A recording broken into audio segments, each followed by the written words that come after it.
Hola amigos, un gusto nuevamente estar con ustedes y poder compartir una temática interesante para todos los que hacemos teología. De todos los temas que eh, les envié, ¿cierto?, al WhatsApp, tocaré uno en particular. Todo lo demás será enviado a ustedes en un formato PDF, ¿ya? Porque hablar de todas estas temáticas es bastante extenso y, y tendríamos que hacer varias horas de poder de videos y poder hablar de esta temática tranquilamente. Así que lo que me interesa es más o menos en este video tipo introducción a lo que hemos planteado en esta nueva charla, una maratón, por así llamarlo, mesiánica, en donde trataremos de abarcar lo máximo en cuanto a esta temática, mesianismo, el Mesías, etc. Y en esta oportunidad compartiré con ustedes una temática llamada el imaginario apocalíptico dentro del periodo intertestamentario. ¿Ya? Eh, Más que nada es un análisis diacrónico de esta temática. Tendríamos, ¿cierto?, que hablar del periodo preexílico, postexílico, lo del Nuevo Testamento. Hoy hablaremos de este periodo intertestamentario, para muchos un periodo de silencio. ¿Recuerdan los que han escuchado esta temática, los 400 años de silencio? Y ahí ocurre algo muy interesante con la temática mesiánica, una transformación muy distinta a lo que se puede hallar en un proceso anterior. Así que vamos a compartir con ustedes aquello. Y sin más preámbulo, platiquemos. El imaginario religioso del periodo intertestamentario se desarrolla aproximadamente entre el 150 y el 70 después de Cristo. Ofrece datos relevantes acerca de lo que se podía esperar en la época de Jesús y cómo él y la comunidad judía post-pascual pudieron haber discernido este mundo de esperanza mesiánica. Se resume en tres figuras o concepciones socio-religiosas que se encuentran en la literatura de este periodo: la noción de los enviados celestiales, la idea del doble mesianismo y la cristalización del Mesías siervo. La creencia en figuras sobrehumanas enviadas por Dios para juzgar y vengar a Israel es propia de este periodo y provocó los cambios sociopolíticos anhelados que devolvieron el puesto a Israel en el medio de las naciones. Se basó en la idea de un enviado celestial. Se tiene los casos de Elías, 2 de Reyes 2:11, Enoc, Génesis 5:24, Melquisedec, 2 de Enoc 71:29, y el Hijo del Hombre en Daniel 7. El último expresa el mayor desarrollo del mesianismo no davídico y sobrehumano. Recordemos que si hacemos un análisis hacia atrás, un Mesías era simplemente un ungido, un rey, un sacerdote, un profeta. Pero en este periodo, esta idea toma algo muy sobrehumano, bien interesante de analizar. Y como hemos señalado, el capítulo 7 de Daniel juega un papel pero sumamente importante en esta transformación de lo que es el Mesías esperado. En este imaginario socio-religioso inicial, la figura del rey ungido, que había representado la unidad entre la ideología real y la teología del ungido, se sustituyó por presencias sobrehumanas enviadas a la tierra. En el libro de las parábolas, por ejemplo, en el capítulo 37 al 71 del libro de Enoc, pasada la mitad del siglo I a.C., apareció la expectativa en la venida de una figura sobrehumana.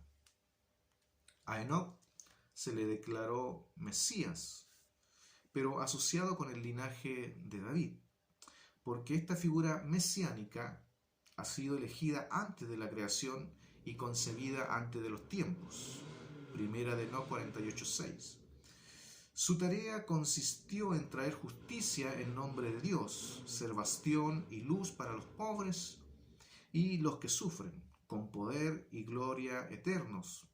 Se le llama ungido, elegido, justo o hijo del hombre. En 4Q, en 1.1, encontramos su misión como elegido: remover a todos los enemigos e impíos y salvar a los justos. Como consecuencia, dice el texto, en esos días los reyes de la tierra y los poderosos que dominan la tierra tendrán el rostro abatido a causa de la obra de sus manos, porque el día de su angustia y aflicción no se salvarán. Primera de Enoc 48:8. En este periodo nace la idea también de dos Mesías. Otra fuente importante de expectativas surgidas en este periodo es la del doble mesianismo, a veces discutida, presente en la literatura qumranita, donde coexisten un Mesías libertador y real, función guerrera, y otro mediador y sacerdotal, función soteriológica. La controversia en torno de este tópico surgió con la proposición de Jake Starkey de 4 periodos en el desarrollo del mesianismo de Qumran: macabeo, asmoneo, pompeyano y herodiano. El mismo autor explica que el doble mesianismo habría surgido en la época asmonea, cerca del 100 a.C., según aparece en la regla de la comunidad, pero a partir de la época pompeyana, entre el 67 y el 37 a.C., se regresó a la creencia en un solo Mesías, testimoniada en la regla de la guerra, dice Brown. Parece más plausible, a nuestro juicio, sostiene este teólogo, sostener que a partir de la época asmonea había en Qumran la expectativa de dos Mesías, un rey especial y un sacerdote especial, ambos ungidos y por tanto Mesías, como era propio de los reyes y sacerdotes, a quienes Dios levantaría al final de los tiempos para liberar a su pueblo. Llegando a este punto, ¿cierto?, podemos concluir señalando que la idea de un Mesías conlleva un pluralismo de ideas en el judaísmo del Segundo Templo que, de alguna manera, convergen en el Nuevo Testamento en la figura de Yeshua, lo que no quiere decir que el Jesús de los Evangelios sea ese Mesías esperado. Resumo de la siguiente manera. En este periodo se crea, como hemos señalado, una idea mesiánica bastante sobrehumana, y es la idea más o menos que se tiene en el Nuevo Testamento, bajo la figura del Hijo del Hombre, de Daniel 7. Entonces, ¿qué sucede cuando aparece, digámoslo así, asumiendo una figura histórica de un Mesías como Jesús? Todo este imaginario teológico, escatológico, está en la mente del pueblo, está en la mente de las sectas judías, escatológicas, mesiánicas de ese tiempo. Entonces se hace muy sencillo, a modo de un ropaje, llamémoslo así para que nos podamos entender, ponerle todo este ropaje a este Jesús, a este Mesías que se proclama. No es que Él se mire así como Mesías de esta manera.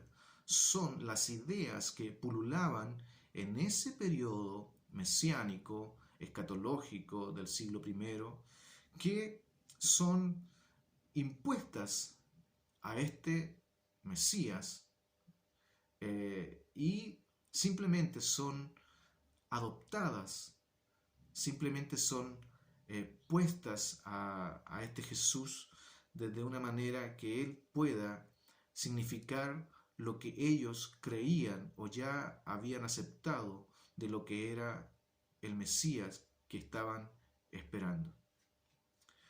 Desde esta manera el periodo intertestamentario marca en la vida de los escritores del Nuevo Testamento, los marca teológicamente bajo una figura que es la que ellos esperaban a través de muchas interpretaciones de lo que era un Mesías, de un Mesías guerrero a un Mesías sobrehumano, a un doble mesianismo, a diferentes tipos de Mesías, etcétera, etcétera.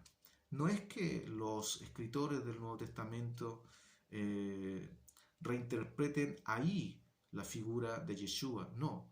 Esa figura mesiánica ya venía con una interpretación de larga data y que simplemente la adoptaron para su Mesías.